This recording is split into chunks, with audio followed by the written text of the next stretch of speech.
कुछ सियासी नाश्ते की बात करें तो काफ़ी गर्मा गर्म और काफ़ी गड़बड़ घोटाला है। अब बात यह है कि पीटीआई इस वक्त एक बार फिर अपने सियासी मुस्तकबिल के हवाले से अहम मरहले पे तो खड़ी है। बानी पीटीआई की रिहाई के लिए पार्टी ने एहतजाजी सियासत को दोबारा मुनज़्ज़म करने का ऐलान तो कर दिया है। पार्टी की जानिब से 27 सितंबर को इस्लामाबाद मार्च का ऐलान किया गया है। मौक़िफ़ यह है कि इसका जो बुनियादी मकसद है वो बानी की रिहाई है, लेकिन दूसरी जानिब पार्टी के अंदर से ही मार्च की तारीख पर सवालात उठ रहे हैं। इसके साथ क़यादत, मुशावरत और एहतजाज की हिकमत अमली पर भी इख्तलाफात की बातें सामने आ रही हैं। तो अब एक्चुअली सवाल ये है कि वही बहुत अरसे से हम ये देख रहे हैं कि बानी पीटीआई के लिए मुसलसल एहतजाजों का सिलसिला जारी रहा और कई मार्च किए गए, लेकिन कोई भी कामयाब नहीं हुआ। तो पार्टी के जो अंदरूनी मामलात हैं उसमें हम देख रहे हैं कि कई इख्तलाफात हैं, मुख्तलिफ सियासतदानों को लेकर कई इख्तलाफात हैं, कौन लीडर होगा, कौन लीड करेगा, इसको लेकर कई जो है इख्तलाफात हैं। इन इख्तलाफात के बीच में क्या बानी पीटीआई के लिए जो मुनज़्ज़म एहतजाज करने की सलाहियत है पीटीआई की या नहीं है? एहतशामुल हक साहब हमारे साथ मौजूद हैं। अस्सलाम वालेकुम एहतशाम साहब, सुबह बखैर, बहुत बहुत शुक्रिया आपके वक्त के लिए सर। ऑलराइट, मार्च जो है वो करना चाह रही है पीटीआई। सितंबर की डेट्स आ रही है, 27 सितंबर की। कितनी मुतहर्रिक नजर आती है, नोइंग के क्या इंटरनल मामला चल रहे हैं?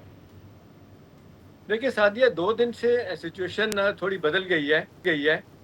इस सेंस पे बदली है कि अभी अगर आप सुहेल अफरीदी का टीवी इंटरव्यू देखें और उसके बयान देखें तो अब वो अगर मगर शुरू हो गए हैं। वो कह रहे हैं कि जी अगर बानी पीटीआई का इलाज उन्हें किसी अस्पताल में मुंतकिल कर दिया जाए तो उसके बाद या हमारी मुलाकात उनसे करा दी जाए जेल के अंदर ले जाके, तो हम बाहर आके कोई सियासी बात नहीं करेंगे।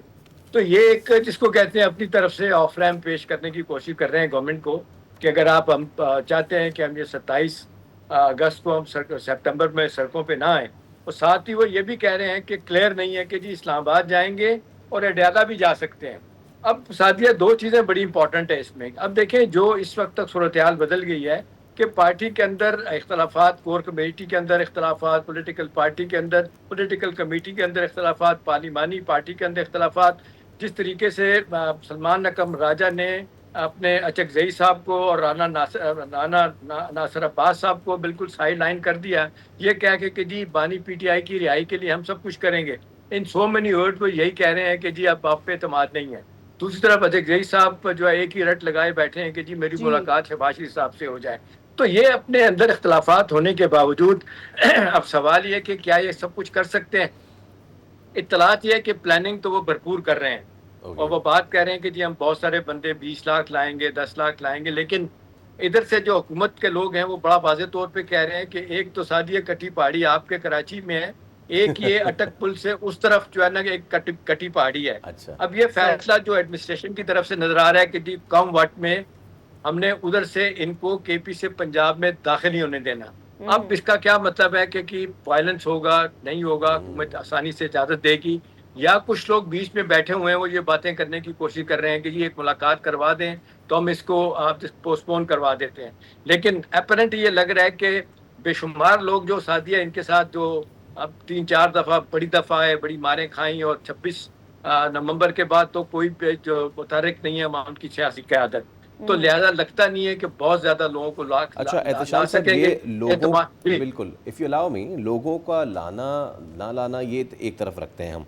ये जो अंदरूनी इख्तलाफात वाले मामलात हैं, अब कहा जा रहा है कि जी इतने लाख लोग सड़कों पे ले आएंगे, लेकिन दूसरी तरफ खबर यह भी है कि सलमान अकरम राजा ने बरहमी का इजहार किया है कि जी कारकुनान आए नहीं, इन्हें जमा होना था गालिबन कोर्ट के बाद या कहीं, तो वहाँ कारकुनान क्यों नहीं आए, उस पर बरहमी का इजहार कर रहे हो। आप जमा नहीं कर पा रहे हैं और फिर आप इतने बुलंदो बांग दावे करते हैं, तो ये वाला मामला भी तो मुझे तो लगता है कि खटाई में पड़ने जा रहा है। देखिए फैसल, सलमान अकरम राजा से ज़्यादा अगर आप मुझे पूछें कि पार्टी की लॉयल्टी किसके साथ है, तो 2 बयानात आए हैं। एक मिशाल साहबा का आया है और दूसरा जुनेद अकबर साहब का है कि जो आपने देखा पब्लिक अकाउंट्स कमेटी के चेयरमैन भी रहे। उन्होंने कहा हमें वक्त से पहले कम अज़ कम 24 घंटे देने चाहिए थे। हमसे बैठे बैठाए तवक्को करते हैं कि जी हम इस्लामाबाद हाई कोर्ट पहुँच जाए तो हम कैसे पहुँचेंगे। तो ये बड़ा वाज़ेह तौर पे बात सामने आ रही है कि इख्तलाफात कोई लिमिट नहीं है। एक दूसरे की शक्ल नहीं देखना चाहते, एक दूसरे को जिसको कहना चाहते हैं बार बार इल्ज़ाम देते हैं कि आपकी वजह से बानी पीटीआई का ना इलाज हो रहा है ना वो बाहर आ रहे हैं।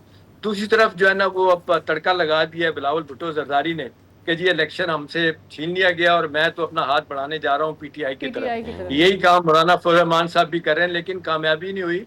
आखिरी बात जो बड़ी इंपॉर्टेंट बात है वो ये है कि जो हुकूमत पे लोग बैठे हैं वो कहते हैं कि जी हम देख लेंगे। एक तो सबको ज़्यादा यकीन है कि लोग नहीं निकलेंगे। लोगों का एतमाद जो है ना बड़ी हद तक मुतज़लज़ल है कि हमें इस्तेमाल किया गया। हर दफ़ा जाते हैं वहाँ से भाग के वापस आ जाते हैं, तो नतीजतन कोई फ़ायदा नहीं हुआ। हाँ, ये एक एफर्ट हो रहा है, जो कुछ इत्तलात हैं कि दोबारा से गंडापुर साहब चाहते हैं और साथ उनके बैरिस्टर सैफ साहब सैफ मिल के किसी तरीके से मोहसिन नकवी से मिल के कोई अंदर से कहानी बनाएं और कोई रास्ता निकालने की कोशिश करें। इसमें कहा जा रहा है कि मोहसिन नकवी की मुलाकात पहले भी हुई थी, जिसपे आपने देखा अलीमा बीबी बहुत नाराज भी हुई थी। अलीमा बीबी भी अभी भी आप देख लें कि वो कहती हैं कि जी मुझे तो पता ही नहीं है, 2 महीने का टाइम आपने क्यों दे दिया? ये तो प्राइम टाइम था, हुकूमत शदीद दबाव में है, केपी के हालात ठीक नहीं है, बलूचिस्तान का मसला है, आज़ाद कश्मीर का मसला है। एहतशाम साहब, जिस दो जी बातें हैं। एक बात तो ये कि क्या वाकई इससे पहले भी मौलाना फजल रहमान के साथ बातें होती रही कि पीटीआई का एहतजाज होगा, लेकिन पीटीआई के साथ मौलाना साहब नहीं जुड़े और एहतजाज की तरफ उस तौर से नहीं बढ़े, वो एहतजाज भी नाकाम हो गया।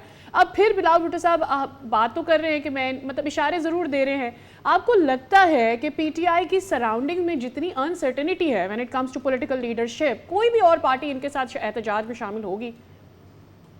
देखिए, मेरा नहीं ख्याल सादिया ऐसा होगा। जिस तरीके से बिलावल भुट्टो जरदारी ने बयान दिए वो अपनी जगह हैं। फिर आपने देखा प्रेसिडेंट जरदारी बिल्कुल खामोश बैठे हुए थे, वो अपना एहतजाज रिकॉर्ड कर रहे थे, को जजेस की तैनाती की समरी पे साइन नहीं कर रहे थे। आपने देखा कल उन्होंने रात को साइन कर दिए। तो वो एहतजाज अपनी जगह पे, लेकिन मोहसिन नकवी से जो उनकी लाहौर में परसों मुलाकात है, ये मैं आपको खबर बता सकता हूँ कि उसमें प्रेसिडेंट जरदारी साहब इस बात पे सख्त नाराज हैं। वो कहते हैं कि जी कम वक्त में अगर आप सूबे बनाना चाहते हैं तो किसी सूरत में हम आपके साथ नहीं खड़े होंगे। कोई वजह नहीं है कि कराची को अलहदा करके आप हमें आप कहें कि सूबे जो है ना वो आप सिंध से बन जाए। ये एक बड़ा इख्तलाफी पहलू सामने आया है। दूसरी तरफ पीटीआई पीएमएल वाले भी यही चाहते हैं कि सूबे ना बने।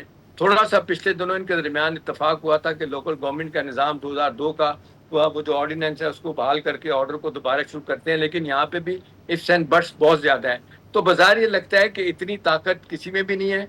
अगर आप मुझसे दयानतदारी से सादिया सही। पूछती हैं तो मेरा नहीं ख्याल कि इतने लोगों को ला सकेंगे।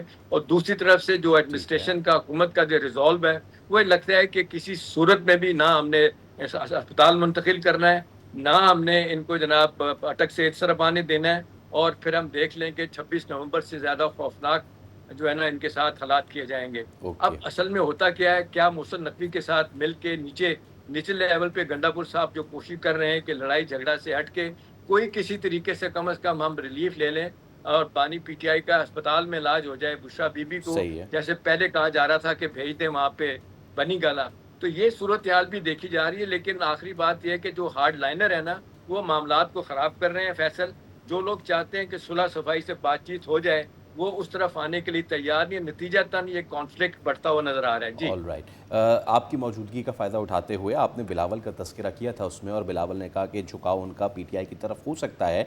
उन्होंने ये भी कहा कि जनाब जो पीपल्स पार्टी जो है वो पार्लियामेंट में साथ नहीं देगी, कानून साजी में साथ नहीं देगी।